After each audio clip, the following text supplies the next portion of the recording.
MP board के class 10th के सभी विद्यार्थी आपको बिल्कुल चिंता नहीं करना। देखिए यहां पर सीरियल नंबर आपका हो गया 119 और जो विषय कोड है एमपी बोर्ड का 401, जिस बच्चे का विषय कोड है वहां देख लीजिएगा और रट डालिए। 1 मार्च का रियल पेपर है, ठीक है। रीतिकालीन काव्य की प्रमुख विशेषता है श्रृंगार वर्णन। सीता के विवाह की स्वयंवर में शर्त रखी गई थी शिव धनुष तोड़ने की। यही प्रश्न आपको देखने को मिलने वाले हैं। चलिए अगले प्रश्न की ओर आगे बढ़ते हैं। हिंदी का सर्वाधिक लोकप्रिय महाकाव्य कौन सा है? सब जानते हैं रामचरित जो मानस है वो सबसे ज्यादा हमारा लोकप्रिय महाकाव्य है। नेताजी की मूर्ति पर चश्मा कौन लगाता था? तो कैप्टन चश्मे वाला। एक से अधिक अर्थ देने वाले शब्द क्या कहलाते हैं?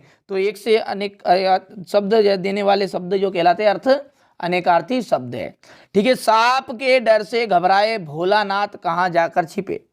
तो जो भोलानाथ थे वो माता के आंचल में छिप गए थे।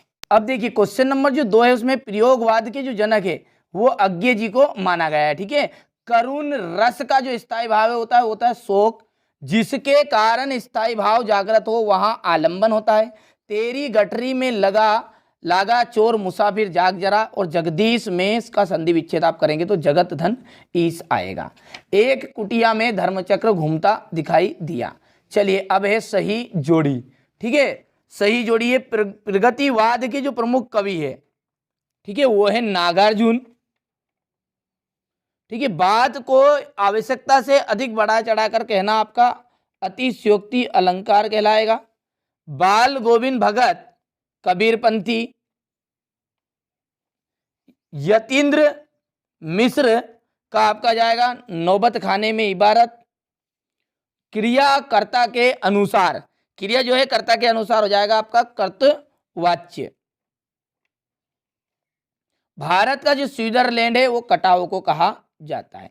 चलिए इसके बाद में आपका है एक वाक्य में उत्तर, ठीक है। यहां से देखिए उत्साह कविता के कवि, ठीक है, का नाम बताना है तो सूर्यकांत त्रिपाठी निराला है। संचारी भावों की संख्या कितनी मानी गई है? 33, ठीक है। एक कहानी, यहां भी इसके रचनाकार है मन्नू भंडारी। क्रिया की विशेषता का बोध कराने वाले शब्द क्या कहलाते? क्रिया विशेषण। शब्द शक्ति के कितने प्रकार होते? तो 3। अज्ञे ने जापान में हुए बम विस्फोट पर कौन सी कविता लिखी थी? हिरोशिमा, ठीक है। अब है यहां पर सत्य और असत्य। श्री कृष्ण ने गोपियों को समझाने के लिए उद्धव को भेजा था, ठीक है, बिल्कुल सत्य। आप पढ़ लीजिएगा, समय आपके पास बहुत ही कम है। तीसरा भी सत्य रहेगा, चौथा सत्य असत्य रहेगा आपका। और हिरोशिमा जो कविता थी बम विस्फोट के प्रभाव पर है, सत्य, और अंतिम आपका असत्य रहेगा, ठीक है। इसके बाद देख लीजिए यहाँ पर राम लक्ष्मण परशुराम संवाद का व्यंग का अनूठा सौंदर्य है, उदाहरण के साथ समझाना है। कवि निराला बादल से पुहार रिमझिम या बरसने के स्थान पर गरजने के लिए कहता है। रीतिकाल के 2 कवियों के नाम और उनकी एक एक रचना बताइए। सूरदास तथा मंगलेश डबराल की काव्यगत विशेषता है, ठीक है। पाठ्य मुक्तक तथा गेय मुक्तक में कोई 2 अंतर बताना है। शांत रस की परिभाषा लिखते हुए उदाहरण यहाँ पर आपको देना है, ठीक है। इसके बाद है दोहा छंद की परिभाषा देनी है। अतिशयोक्ति अलंकार की परिभाषा। नाटक और एकांकी में कोई 2 अंतर है, ठीक है। इसके बाद में यहाँ से देखिए भगत ने अपने बेटे की मृत्यु पर अपनी भावनाएं किस तरह व्यक्त की, ठीक है। यशपाल तथा बधन आनंद कौशल्यान का साहित्यिक परिचय देना है। 2 बिंदु दिए गए हैं, ठीक है। यहाँ से देखिए संधि विच्छेद है।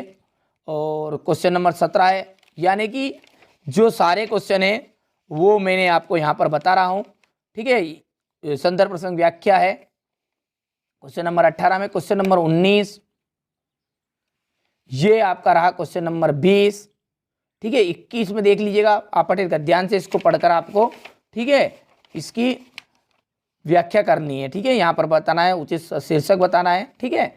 स्क्रीनशॉट के माध्यम से कंप्लीट करिएगा आप। यहां से देखिए ये क्वेश्चन नंबर 22 है और ये रहा आपका अंतिम क्वेश्चन नंबर 23, ठीक है। चलिए तो ये मैंने आज आपको जो एमपी बोर्ड का 1 मार्च का पेपर, वो पेपर आपको पूरा बता दिया, लेकिन उसके अलावा अलग से भी पढ़िएगा, कोई दिक्कत नहीं है। पढ़ाई करना है, मेहनत करोगे तभी तो जाकर जीवन में सफल होंगे, ठीक है। पेपर रियल है लेकिन 100% गारंटी इस वजह से नहीं दे पा रहे हैं क्योंकि हमने भी दूसरी जगह से मंगाया। यदि कोई कमी या त्रुटि निकल आई तो मैं नहीं चाहता हूँ कि आपको अच्छे नंबर से कम नंबर आए, ठीक है। इसलिए थोड़ा सा अलग से भी मेहनत करिएगा। तो मिलते हैं अगले वीडियो में।